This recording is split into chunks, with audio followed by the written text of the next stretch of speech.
আল্লাহ তাআলা সবচেয়ে ভালোবাসেন কাকে? আপনার কাছে জেনে আমি তেমন হতে চাই।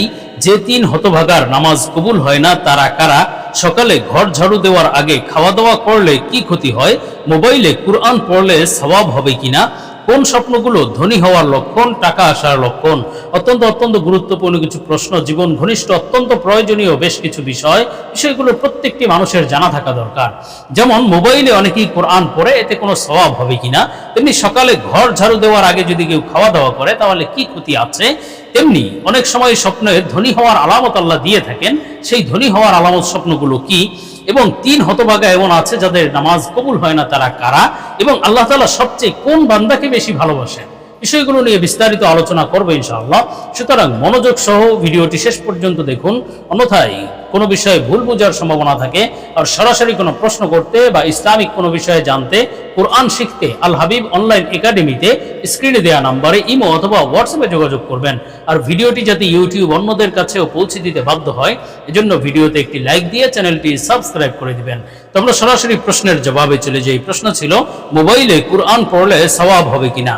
শায়েখ মুফতি হাবিবুল্লাহ হুজুরের তত্ত্বাবধানে পরিচালিত সুন্নাহ শপিং আপনাদের জন্য নিয়ে এলো একটি প্রিমিয়াম কোয়ালিটির সুন্নতি প্যাকেজে থাকবে উন্নত মানের টুপি, তাসবিহ, মেসওয়াক, আতর, সুরমা, মা বোনের জন্য হাতমোজা, পামোজা এবং নবীজির 1000 সুন্নাতের একটি পকেট বই। আর সব কিছু পাবেন একটি আকর্ষণীয় গিফট বক্সের ভিতর। সুতরাং 8টি সুন্নতি জিনিসের এই প্যাকেজটি নিতে পারেন নিজের জন্য, পরিবারের জন্য বা প্রিয়জনকে গিফট করার জন্য। দাম মাত্র 390 টাকা। অর্ডার করতে স্ক্রিনে দেওয়া ইমো অথবা হোয়াটসঅ্যাপ নম্বরে যোগাযোগ। মোবাইলে কুরআন পড়লে সওয়াব হবে কিনা? দেখুন, কোরআন তিলাওয়াতের যে সওয়াব, সেটা আপনি মুখস্থ পড়েন, মোবাইলে পড়েন অথবা কোরআন শরীফ দেখে পড়েন, এই তিলাওয়াতের সওয়াব আপনি লাভ করবেন।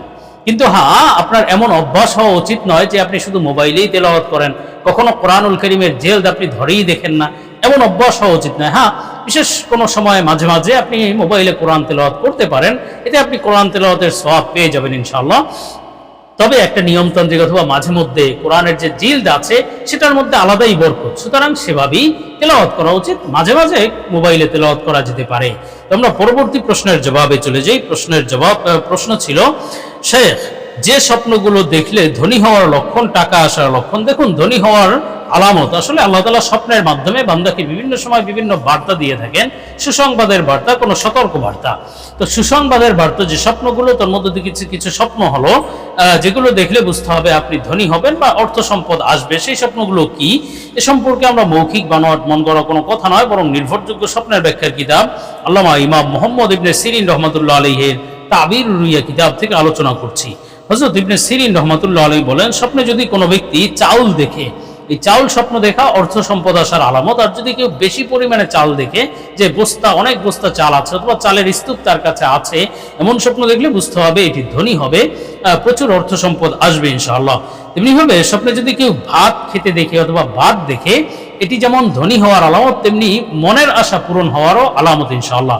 আর ইমাম জাফর সাদেক রহমাতুল্লাহ আলাইহি বলেছেন, স্বপ্নে চাউল দেখার মোট 3টি ব্যাখ্যা আছে। একটি হলো ধনী হওয়ার আলামত, আরেকটি হলো মনের আশা পূরণ হওয়ার আলামত, আরেকটি হলো আপনার জীবনে কল্যাণ এবং মুনাফা লাভ হবে, কল্যাণ আসবে এবং ব্যবসায় বা চাকরিতে আপনি লাভবান হতে পারবেন ইনশাআল্লাহ। তেমনিভাবে স্বপ্নে যদি কোনো ব্যক্তি চড়ুই পাখি দেখে, চড়ুই পাখি স্বপ্ন দেখার 2টি ব্যাখ্যা। একটি হলো ধনী হওয়ার আলামত, আরেকটি হলো ইজ্জত, সম্মান, মান মর্যাদা বৃদ্ধি লাভের আলামত। আর যদি কেউ চড়ুই পাখির বাসা দেখে, জীবনে সুখ শান্তি আসার আলামত ইনশাআল্লাহ। আর যদি কেউ নিজের কাছে অনেক চড়ুই পাখি দেখে, তাহলে বুঝতে হবে এটি নেতৃত্ব বা নেতা হওয়ার আলামত, ক্ষমতা লাভ হবে এবং ধনী হওয়ার আলামত ইনশাআল্লাহ। তেমনিভাবে স্বপ্নে যদি কোনো ব্যক্তি চামড়া দেখে, চামড়া খেতে দেখে, বিশেষভাবে গরুর চামড়া, ছাগলের চামড়া, এগুলো ব্যাপক অর্থ সম্পদ আসা বা ধনী হওয়ার আলামত ইনশাআল্লাহ তাআলা।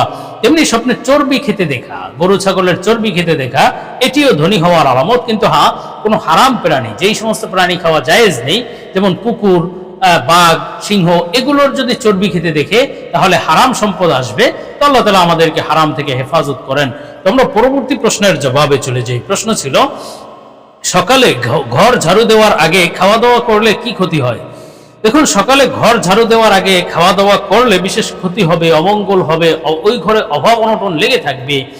এই ধরনের অনেক কথা প্রচলিত আছে। তবে এই কথাগুলো আসলে কোরআন হাদিস নির্ভর কথা নয়, এগুলো নিছক ধারণা প্রসূত কথা।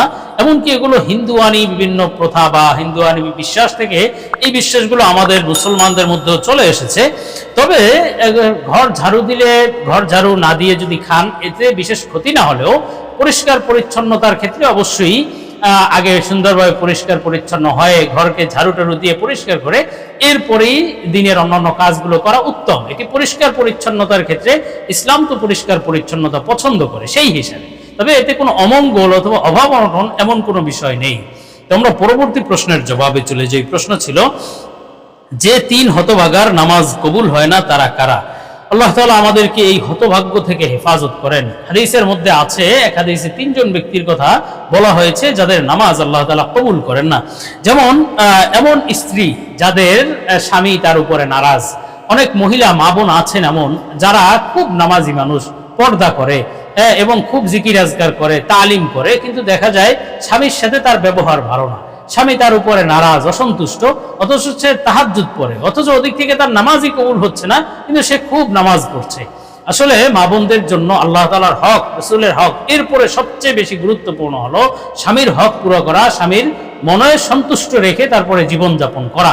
স্বামীকে অসন্তুষ্ট রেখে আপনি যতই নামাজ পড়েন সেটা কবুল না হওয়ার কথা হাদিসে রয়েছে। এজন্য এমন কাজ থেকে বিরত থাকতে হবে।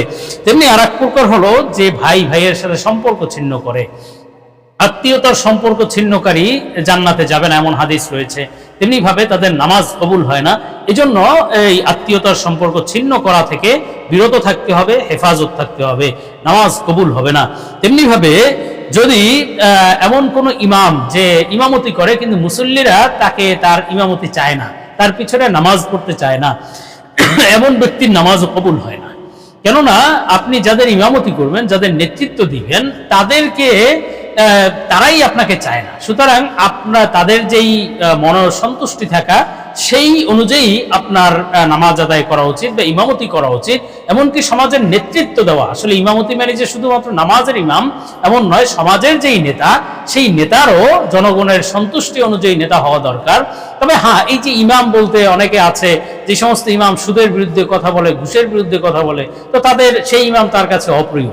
তার মানে এমন নয়, আসলে মূলত ইমাম হয়তো কোনো ভুল করে, গুনাহে জড়িত, যার কারণে মুসল্লিরা তাকে পছন্দ করে না, তো আপনি জোর করে সেখানে ইমামতি করলেন, তো এই ব্যক্তির নামাজ কবুল হবে না, হাদিসের বর্ণনা।